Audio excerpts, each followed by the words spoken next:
Hello everyone. आज जो कहानी मैं आप सबको बताने जा रही हूँ ये कहानी बेस्ड है एक ट्रू स्टोरी के ऊपर। और इस कहानी को सुनकर आप लोगों को जितना डर लगेगा उतना ही बुरा भी लगेगा, क्योंकि एक्सोर्सिज्म के बारे में तो आप सबको ही पता होगा। ये तब किया जाता है जब किसी इंसान के ऊपर किसी शैतानी आत्मा का साया होता है।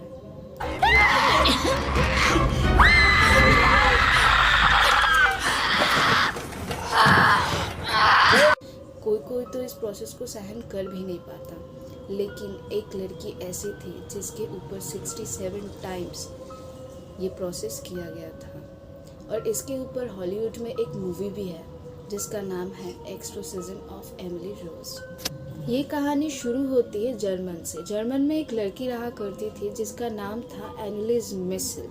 उसका जन्म हुआ था 1952 में और वो एक कट्टर एथलिक फैमिली से बिलोंग करती थी। उसके फैमिली में हर कोई भगवान और शैतान इन दोनों में ही विश्वासी थे और वो भी इन दोनों में ही विश्वासी थी।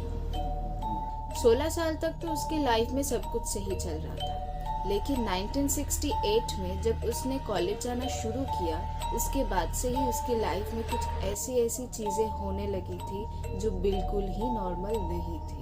और यही से शुरू होती है असली कहानी। 1968 में उसके साथ कुछ ऐसा हुआ जिसके बाद उसकी पूरी लाइफ ही चेंज हो गई। अचानक से वो सब कुछ भूलने लगी थी और वो ऐसी हरकतें करने लगी थी जो नॉर्मल इंसान नहीं करते हैं। वो रात भर सोती नहीं थी, रात भर रोती रहती थी और उसने खाना भी छोड़ दिया था। और इसी वजह से उसके मम्मी पापा उसे लेकर बहुत चिंता करने लगे थे। इसीलिए जब उसको डॉक्टर दिखाया गया तब डॉक्टर्स ने कहा उसे एक तरह की बीमारी है जिसका नाम है टेम्पोरल लोब एपिलेप्सी। इसमें मरीज को दौरे आते हैं और वो अजीब सी हरकतें करने लगते हैं।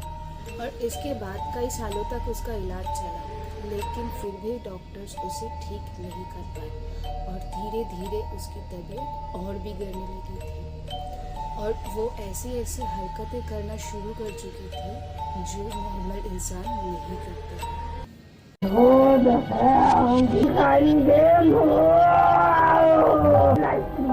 5 साल बीत गए और फिर एक दिन रात को उसे ऐसा लगा कि उसके सीने के ऊपर कोई बैठा है और अचानक से उसकी नींद खुल गई और वो जोर से चिल्लाने लगे। उसके मम्मी पापा उसे देखकर डर चुके थे और फिर उन्होंने डॉक्टर्स को बुलाया। डॉक्टर्स आके उसे नॉर्मल सी एक दौरे की इंजेक्शन देकर सुला दिया। उसका इलाज चलता रहा और अब वो हमेशा अपने कमरे में बंद रहती थी। उसकी लाइफ पूरी तरीके से चेंज हो चुकी थी और वो हमेशा अपने मम्मी को बोलने की कोशिश करती कि वो जब भी बिस्तर पर सोती है, बिस्तर से उसे अजीब सी आवाज़ें आती हैं और उसे अपने ही घर पर शैतान दिखाई देते हैं। फिर एक दिन कुछ ऐसा हुआ जिसके बाद उसकी और उसके घर वालों की पूरी लाइफ ही बदल गई। वो अपने कमरे में वर्जिन मेरी की मूर्ति को लगातार घूर रही थी और जब उसके मम्मी ने उसको आवाज़ दिया तब वो पीछे घूम के अपनी मम्मी को भी घूरने लगी थी और उसके मम्मी ने देखा उसकी आंखें पूरी तरह से काली हो चुकी थी, बिल्कुल एक डीमन की तरह। इसके बाद 1973 में उसकी तबीयत और बिगड़ने लगी थी। वो डॉक्टर्स को बताने की कोशिश करती कि उसे घर में शैतान के चेहरे दिखाई देते हैं और अब तो उसे ऐसा लगने लगा था कि शैतान अब उसके शरीर में ही रहते हैं। और धीरे धीरे उसकी तबीयत और बिगड़ने लगी और अभी तो डॉक्टर्स के दिए हुए दवाई के भी उसके ऊपर कोई असर नहीं होता था।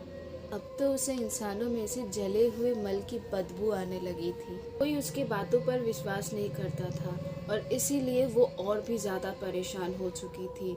वो सबको बताने की कोशिश करती कि शैतान उसके घर पे है, शैतान उसे परेशान कर रहे हैं, लेकिन कोई भी उसके बातों को सुनने के लिए राजी ही नहीं थे। वो पूरे 2 साल तक ये सब कुछ सहने के बाद 1975 में उसने खाना पीना पूरी तरह से बंद कर दिया था और इसके बाद वो पूरी रात जागी रहती थी और उसे अपने कमरे में कोई भी कीड़े मकड़ी दिखती थी वो उसे पकड़कर खा जाती थी। उसका बर्ताव बिल्कुल ही एक शैतान की तरह हो गया था और उसने चर्च जाना भी छोड़ दिया था। ये सब देखकर उसके घर वाले समझ चुके थे कि उसे कोई बीमारी नहीं है, वो अब शैतान के कब्जे में है और उसे बचाने का एक ही तरीका है और वो है चर्च। और इसीलिए उन्होंने चर्च से एक शख्स को बुलाया जो कि फादर को चर्च में एक्सोर्सिज्म में हेल्प करता था। वो घर पर आके देखता है कि एनिलीज फर्श पर लेटी हुई है और जब एनिलीज उसे देखती है तब वो उसके सामने ही पेशाब कर देती है। और सबसे घिनौनी बात तो ये थी कि वो उसके सामने ही उसके पेशाब को पीने भी लगती है। She could be seizing right now. Get her to bed. We can give her a sedative. Dr. Gruber. और ये सब देखने के बाद वो जाकर चर्च में फादर्स को बताता है और फादर अपने साथियों को लेकर वहाँ जाता है और एक्सोर्सिज्म शुरू करता है। एक्सोर्सिज्म शुरू होने के बाद से ही वो अजीब अजीब सी आवाज़ में गुर्राना शुरू करती है और वो कभी इंग्लिश में बात करती है तो कभी लैटिन में और कभी कभी ऐसी भाषाओं में बात करती है जो कि इस दुनिया का लगता ही नहीं।